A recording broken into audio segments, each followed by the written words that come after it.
To understand Oxford, one must look not at the spires, but at the water. Here, two rivers meet, the Thames and the Cherwell.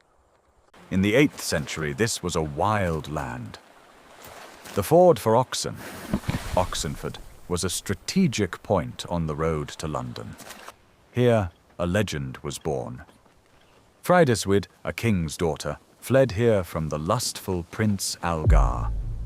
Algar pursued her, but was struck blind at the city gates. The power of faith defeated the power of the sword. On the site of her rescue, Frydeswyde founded a priory. It was the first seed of knowledge in this soil. Here there will be silence. Here, the mind will serve God, not the whims of kings. In the 9th century, Oxford ceased to be just a priory. Alfred the Great turned it into a burh, a fortified town. Oxford became the shield of Wessex against the Danish Vikings. Its street grid has not changed since then. 1002 AD, King Ethelred the Unready ordered the killing of all Danes in England. It was ethnic cleansing. The Danes locked themselves in St. Frydeswyde's church. The people of Oxford burned it down with them inside. Revenge was swift. The Vikings returned and razed the town to dust. Oxford learned to survive through pain. But in 1066, everything changed. The Normans arrived. For Oxford, it meant the end of wood and the birth of stone. This town is the key to the heart of England. Build a castle here that will make the earth tremble. Thus rose St. George's Tower, one of the first stone structures to survive to this day. Oxford became a Norman hub. By 1086, the Domesday Book lists it as one of the largest towns. 1142 AD, England is consumed by civil war. Oxford Castle is the last hope for Empress Matilda.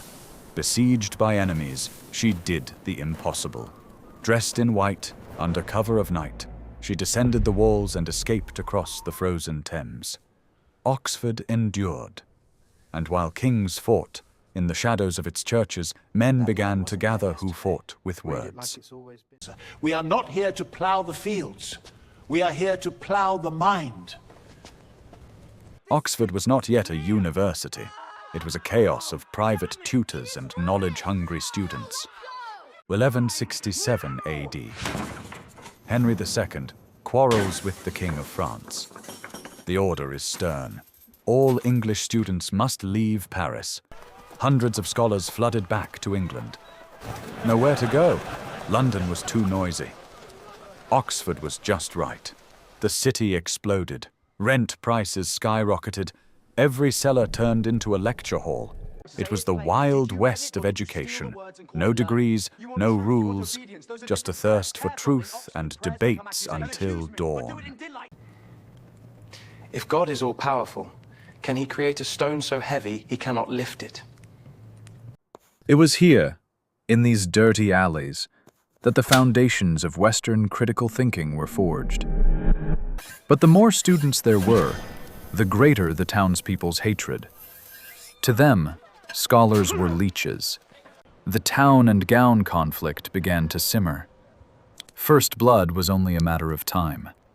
By the end of the 12th century, Oxford was the unofficial capital of thought. But it had no structure. It needed colleges. The 13th century is coming. A century of escapes, executions, and the birth of Cambridge. 1209 AD.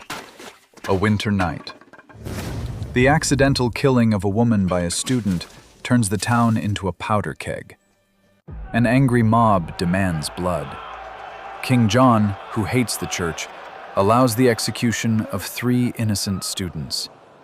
In protest, thousands of masters and students leave Oxford.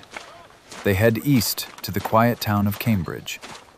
Thus, Cambridge University was born, the daughter of Oxford, born of fear and rage. 1214 AD. The Pope sides with the scholars. Oxford gets its first chancellor and official status. Now, students are untouchable. But where to keep them so they don't burn down taverns? The answer? Colleges. Balliol College was born out of punishment. Baron John de Balliol insulted a bishop and was forced to support poor students. But Merton College was the true breakthrough. Walter de Merton created the statutes. A college is a family living by rules. For the first time in history, knowledge was given its own walls, high, impregnable, and eternal. 1348 AD. A ship from Europe brought death, not books. The bubonic plague entered the gates of Oxford. Half the city died within months. The university emptied, lectures ceased. But history's paradox: the plague made the surviving scholars priceless. The demand for educated men skyrocketed.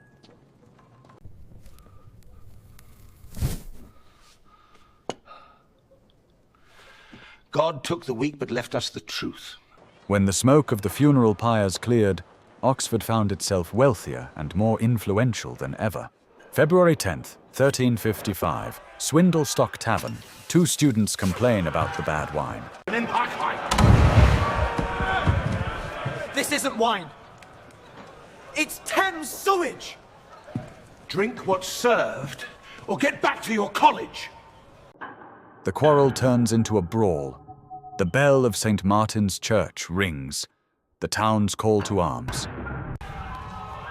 In response, the bell of St. Mary's rings. The university declares war on the town. The next day, 2,000 peasants burst into the city shouting, "Kill! Loot! Burn!" Students were dragged from classrooms and killed in the streets. Even monks were not safe. The result? 63 students killed. But it was a Pyrrhic victory for the town. King Edward III was furious. He stripped the town of its rights and gave the keys of Oxford to the Chancellor. From that day, and for the next 500 years, the mayor was required to repent annually before the university. Oxford ceased to be just a town with a university. It became a university that owned a town.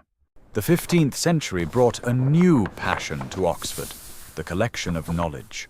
Books ceased to be mere texts. They became treasures. Duke Humphrey of Gloucester gifts his priceless library to the university. The Divinity School is built to house it. Books were so expensive they were chained to the shelves. Knowledge was literally under lock and key.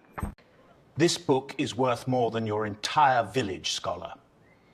Read it here, or not at all. Early 16th century. Cardinal Thomas Wolsey, Henry VIII's right hand, decides to build the grandest college in the world. Christ Church.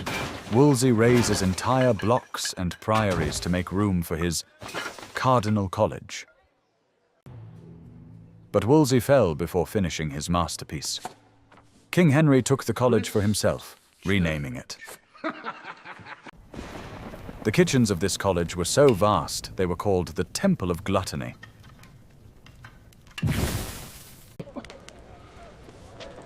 We feed 300 mouths thrice a day. Oxford is now about feasting as much as praying. The Reformation turned Oxford into a torture chamber. Religion changed with every new monarch.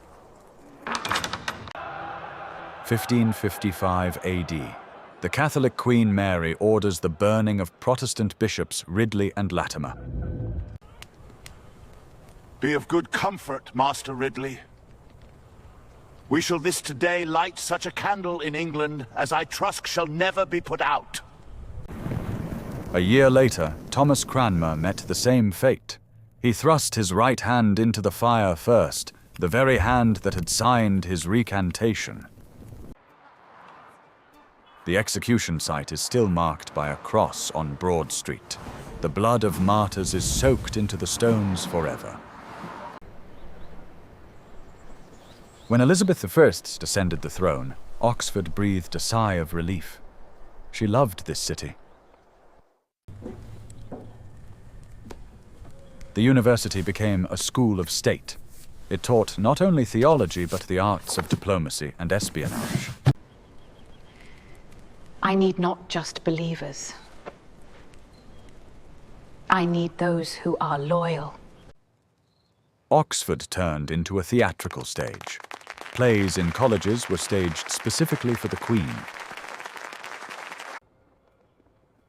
By the end of the 16th century, Oxford had become what we know it as today, a union of unshakable tradition and a flexible mind. 1642, London has revolted. Charles V flees to Oxford, turning the university town into the military capital of England. Christ Church College becomes a royal palace. Here, amidst portraits of saints, the fates of battles are decided.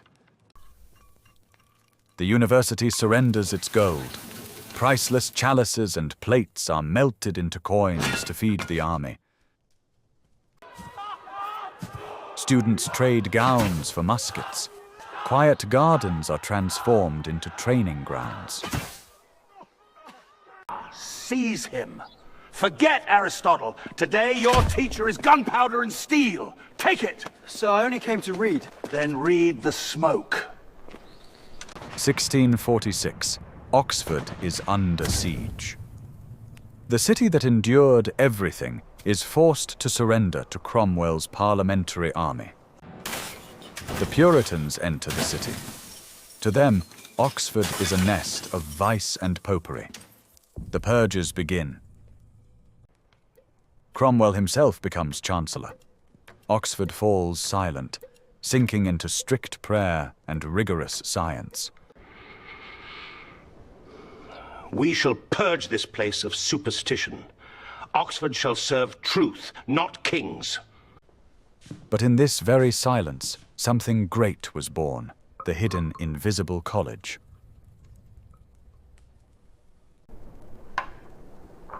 While politicians argued over power, a real revolution was taking place in Oxford, a scientific one. Robert Boyle builds his air pump here. He proves that air is not emptiness, it is matter.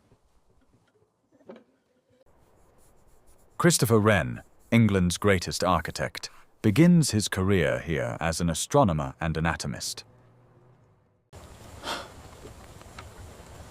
The stones of Oxford speak to me. They want order, symmetry, and light. These men founded the Royal Society. Oxford became the brain of the nation. 1669, Christopher Wren builds the Sheldonian Theatre, the first building in Oxford inspired by ancient Rome. Here, they no longer prayed. Here, they celebrated reason. 1683, the Ashmolean Museum opens, the world's first public museum. Knowledge becomes accessible to all. Oxford turned into an open-air museum. The university city found its eternal face. But ahead lie the Enlightenment and the Victorian era, which will change the world even more. The 18th century. Oxford was frozen in amber, a time of wealthy students and professors who preferred port to lectures. But amidst this stagnation, a new symbol rose, the Radcliffe Camera, Britain's first circular library. Dr. John Radcliffe left a fortune to turn this marsh into a temple of the book. Why do we need new books when we have old wine? Oxford is the place where time has stopped. But time did not stop. In the shadow of these walls, John Wesley founded Methodism, bringing passion back to religion. The 19th century brought a crisis of faith. John Henry Newman challenged the Church of England right from Oxford. The Oxford movement sought to reclaim the Church's medieval soul. The city became a battlefield for the nation's spirit. We have lost holiness in the pursuit of comfort. Oxford must become holy then again, or cease to be Oxford. Many saw it as betrayal. Newman converted to Catholicism, shaking the university's foundations. The university began to change. Religious tests were abolished. Now, not only Anglicans could study here. Yet amidst strict dogmas, the world's strangest fairy tale was born. Math professor Charles Dodgson loved walking these meadows. July 4th, 1862, a golden afternoon. During a rowing trip, Dodgson begins to tell the story of Alice. And then she jumped down the hole, not knowing that Oxford could be much madder than it seems. Christ Church College became the setting. Its dining hall turned into the Queen of Hearts court. Oxford proved, here the logic of mathematics and the madness of fantasy live in the same room. In 1844, the smoke of progress reached Oxford. The railway linked the city to the world. The university protested. But the most important change wasn't trains, it was people. Women demanded the right to knowledge.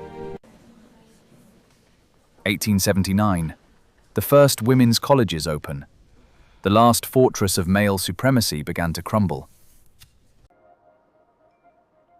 Oxford was entering the 20th century, a century of world wars, the atom, and new legends. It was time for Tolkien and Lewis, a time when Oxford would create entire worlds. 1914. Oxford's golden youth heads to the front lines, straight from graduation halls. The university fell silent. Examination halls were transformed into wards for the wounded. Thousands of students never returned. Their names are carved into the stones of every college. We left as poets and returned as ghosts. Oxford greeted us with silence.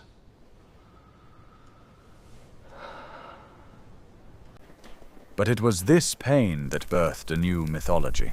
A generation that saw hell decided to create its own worlds. In the 1930s, a group of friends met at the Eagle and Child pub. They called themselves the Inklings. John Ronald Reuel Tolkien read chapters of The Lord of the Rings here. The Oxford fog became the fog of Middle-earth. Clive Staples Lewis opened the door to Narnia here. To them, myths were truer than reality.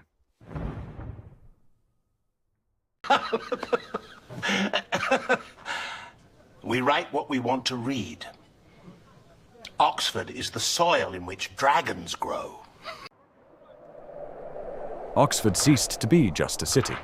It became the cradle of modern fantasy. While the Inklings wrote of magic, a real miracle was occurring in an Oxford lab. A medical one. Howard Florey and his team took Fleming's forgotten idea and turned it into penicillin. Oxford became a factory of salvation.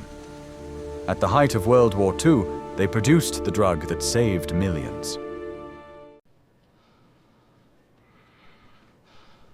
We aren't seeking fame. We're just trying to stop death in its smallest form.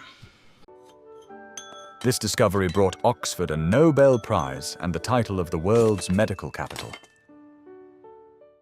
In the 1960s, a young Stephen Hawking studied here. Oxford looked not just at the past, but into black holes. The university became home to 70 Nobel laureates, from splitting the atom to the COVID-19 vaccine. Oxford today is a balance between 800-year-old stone and the speed of light in fiber optics. Kings come and go, empires crumble, but Oxford remains as a citadel of human curiosity. This was the story of the city that taught the world to think, a story that never ends.